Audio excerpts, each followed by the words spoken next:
Bine ați venit la episodul 123 din Mă numesc Zuleiha, sezonul 4. Episodul trecut s-a încheiat cu Zuleiha, care a plecat de urgență la presupusul zid al morii, care s-a dărâmat peste niște muncitori. Dar pe drum a fost răpită de fiul lui Colac Aga, împreună cu un alt derbedeu plătit al acestuia. Pe drum îi pun călușul în gură Zuleihei, iar ei încep să discute tot felul de lucruri, cu care să o înspăimânte pe aceasta. La un moment dat, derbedeul care l-a ajutat la răpire pe Ozan, fiul lui Colac Aga, oprește mașina într-o pădure și propune lui Ozan să o violeze pe rând pe Zuleiha, înainte de a ajunge cu ea la Colac Aga. Acesta are un moment de luciditate și îl oprește pe derbedeu de la această nebunie. Aceștia doi ajung cu Zuleiha într-un depozit de cereale, unde sunt așteptați de Colac Aga însoțit de Vahap. Colac se preface că nu el l-ar fi pus pe fiul său ca să o răpească pe Zuleiha, mai mult decât atât, acesta îl bate crunt în fața tuturor, certându-l că a făcut o mare prostie. Totul pentru a câștiga încrederea lui Zuleiha și pentru a putea face în continuare afaceri cu ea, lucru care ar fi dat foarte bine pentru imaginea lui, înaintea cetățenilor din Ciucurova. Ozan, neputând să-și înțeleagă tatăl, scoate pistolul și îl îndreaptă spre tatăl său.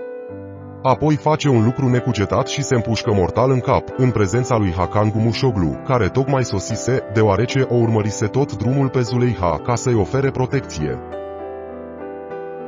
Setin suferă mult după pierderea lui Gulten. Nu-și poate reveni, deși a trecut ceva vreme. Începe să bea în fiecare seară. Este vizitat de Ficret, care încearcă să-l încurajeze.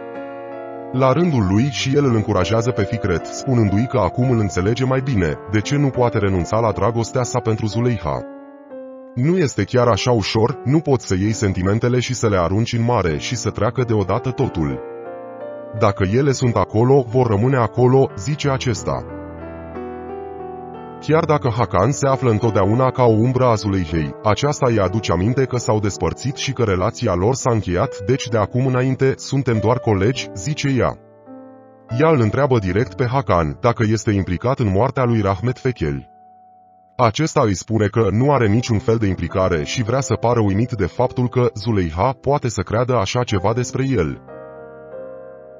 Ficret, împreună cu Setin, o vizitează pe Zuleiha la Conac, acolo unde se află și nelipsitul Mehmet Kara.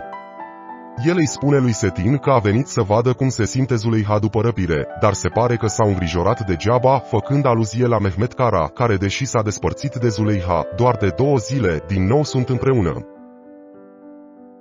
Ficret îl întreabă pe Mehmet Kara dacă l-a ucis pe unchiul său Rahmet Fechel. Îi spune că așa cum l-a demascat pe Abdul Kadir, căruia i-a dat foc și i-a aruncat un cuțit ca să se salveze, așa va veni vremea când îl va demasca și pe el.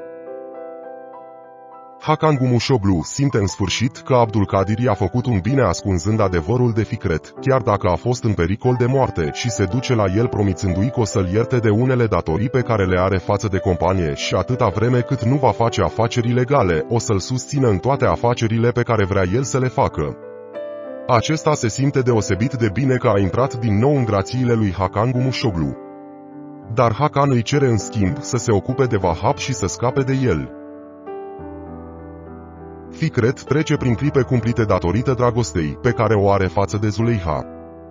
El crede că poate înnebuni de atâta durere purtată în suflet, văzând că ea din nou s-a apropiat de Mehmet Kara. Se teme să nu poarte același blestem ca al unchiului său, rămânând cu această durere în suflet până la moarte, avută pentru Hunkar Yaman. Se hotărăște să meargă la Zuleiha, căreia îi mărturisește că este îndrăgostit de ea. Zuleiha nu poate spune nimic.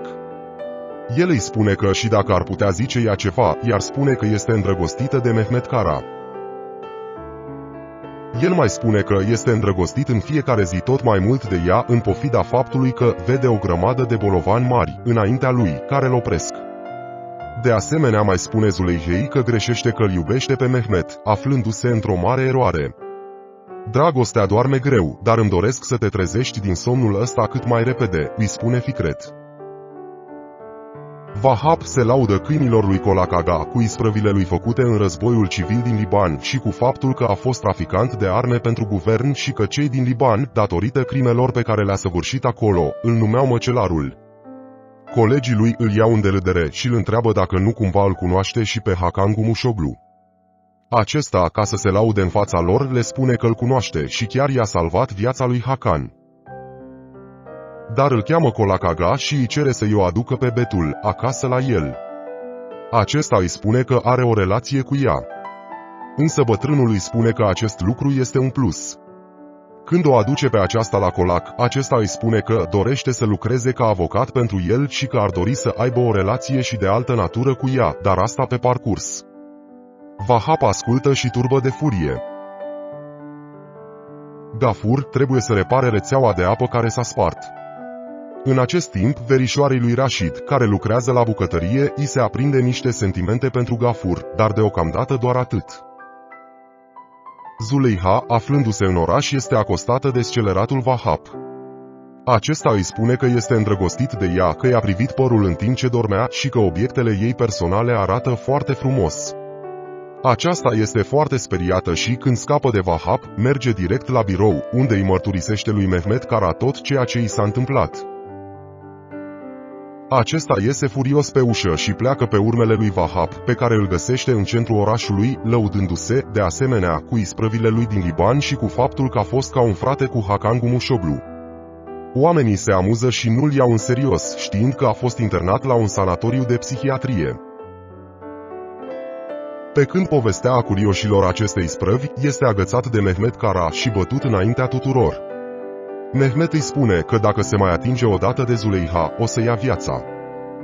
Vahap face criză de nervi și începe să strige către Mehmet Kara: "Cine ești tu?" "Hakan Gumușoglu." El strigă în continuu același lucru: el este căutatul traficant de arme Hakan Gumușoglu. Undeva mai în dos se află și Fikret, care aude și vede totul. El este singurul care îl crede pe Vahap. Numai decât Betul, după ce află această veste despre Hakan Gumușoglu, face niște copii după poza originală, cu Hakan Gumușoglu și cu vărul ei Demir, ca nu cumva Mehmet Kara să fie arestat și ea să nu obțină nimic din asta. Pune copiile într-un plic și le trimite prin corespondență la biroul companiei pentru Mehmet Kara. Dar el nu se află acolo și, datorită faptului că un plic mirosea a parfum de damă, Zuleiha, puțin geloasă, deschide plicul, dar nu apucă să-l citească, deoarece în acel moment a ajuns și Mehmet.